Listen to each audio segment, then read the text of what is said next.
আমি এর আগের দিন বলেছিলাম যে 3 রাশির এই সেপ্টেম্বরের পর থেকে একেবারে ধনুবর্ষা যেভাবে বলে ঠিক সেভাবেই ধনুবর্ষা ঘটবে।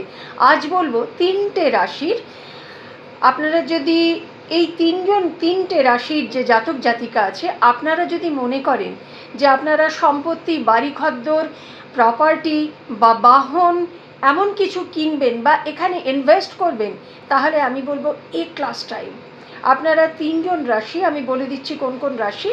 এই 3 রাশির অধিকারী বা অধিকারিণী যারা, তারা একেবারে চোখ বন্ধ করে এই মুহূর্তে কোনো কিছুতে ইনভেস্ট করতে পারেন। কোনো কিছু বলতে হলো প্রপার্টি, বাড়ি ঘরদোর, শেয়ার, আপনার বাহন যদি মনে করেন যে কিনবেন, বাড়ি বানাবেন, একটা ফ্ল্যাট কিনবেন, একটা জমি কিনবেন, তাহলে একেবারে স্বচ্ছন্দে করতে পারেন।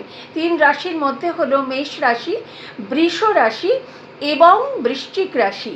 এই 3 রাশির মধ্যে একেবারে সেপ্টেম্বর মানে দুর্গাপুজোর ঠিক পরপর থেকে, অক্টোবর থেকেই ধরুন, ফার্স্ট ক্লাস সময় মানে বিচরণ হবে। আপনারা নিশ্চিন্তে সম্পত্তি বাড়াতে পারেন। অনেক ভালো থাকবেন।